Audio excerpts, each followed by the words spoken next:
When a plane crashes, one phrase almost always follows in the news. The search is on for the black box. But what exactly is a black box? What's inside it? And how does it help solve the mystery of a crash?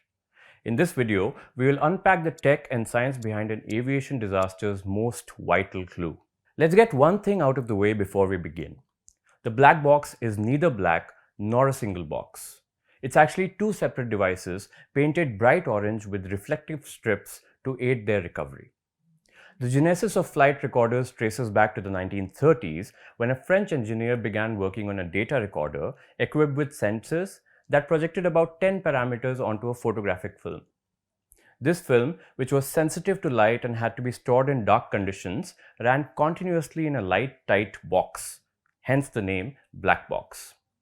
Now, the modern black box is actually made up of the cockpit voice recorder and the flight data recorder, FDR.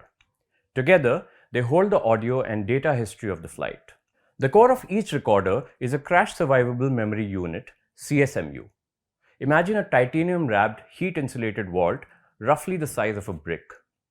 It has to survive impact forces of up to 3400 G, that is 3400 times gravity, temperatures of up to 1000 degrees Celsius, and submersion in salt water for at least 30 days with pressure that is recorded at a depth of 20,000 feet. Inside this vault, data is stored on solid-state memory chips which are more reliable and resistant to shock compared to the older magnetic tape-based systems. The boxes also come with their own underwater locator beacon, ULB. It's also commonly called pinger. They activate on water contact and ping once per second, detectable from about 2 to 3 kilometers away for about 30 days. And that's why, if you remember, in the case of MH370's disappearance, there was a frantic but unsuccessful search to locate the wreckage within the first 30 days. Some pingers now also last about 90 days, but that depends on individual aircraft. The pinger battery cannot be recharged, and once it dies, finding the box depends entirely on manual grid searches and sonar. Now, what does the cockpit voice recorder hold? The CVR records all audio in the cockpit. This includes conversations between the pilots, radio transmissions with air traffic control, warning alarms like terrain proximity alerts, and even the sound of switches clicking or seat movement. Originally, CVRs recorded just 30 minutes of audio, looping over older data. But now, this is at least 2 hours, and some modern aircraft log even longer. In fact, in some cases, investigators have also used background engine noise to calculate revolutions per minute and cross-verify flight data recorder readings. Even unusual silence, like a crew member failing to respond to alarms, can be telling. That brings us to the flight data recorder, or the FDR. The FDR is the technical brain of this system. It records hundreds to thousands of parameters from the aircraft's digital systems. These include altitude, airspeed, vertical speed, pitch, roll, heading, throttle position, flap settings, gear position, control inputs by pilots, engine temperature, pressure, vibration, and much more. By design, it logs 25 continuous hours of data, updated several times per second. In modern aircraft, this data is pulled from the flight management system via a device that's called a data acquisition unit. Once a crash occurs, black boxes are top priority for search teams. Once found, the box is flown to an authorized lab. Now, we know that in April this year, Union Aviation Minister Ram Mohan Naidu had inaugurated India's first black box lab for air crash investigations. According to a report by my colleague Antara Barua, the lab was built at a cost of 9 crore rupees and was developed with support from Hindustan Aeronautics Limited. The lab is equipped to repair damaged black boxes, recover and decode flight data, and correlate information from cockpit voice recordings, radar, and flight data systems. Such labs are equipped with clean rooms, forensic tools, and proprietary decryption software as well. After the recovery, the audio and data are synchronized to reconstruct exactly what was happening and being said at each second.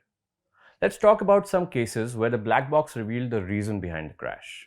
In the case of Air France Flight 447 in 2009, the FDR revealed that the pilots pulled the nose up repeatedly during a high altitude stall. CVR data showed confusion over unreliable airspeed readings caused by pitot tubes that had been covered in ice by then. In the case of Malaysia Airlines MH17 in 2014, CVR cut off instantly. FDR confirmed that all systems stopped simultaneously. Combined with shrapnel marks, this proved that there was a missile explosion that had hit the aircraft. In the case of Germanwings 9525 in 2015, CVR recorded the co-pilot locking the captain out and breathing calmly as he descended the plane into the Alps. FDR confirmed manual descent input.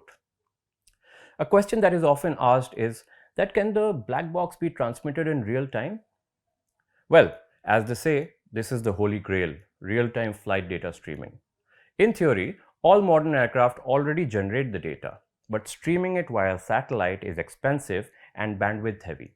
Still, after MH370 vanished, and it's still to be found to this day, the International Civil Aviation Organization now mandates that aircraft transmit position data every 15 minutes, or in the case of distress, every 1 minute. Unfortunate as it may sound, in aviation, improved safety is built on past mistakes.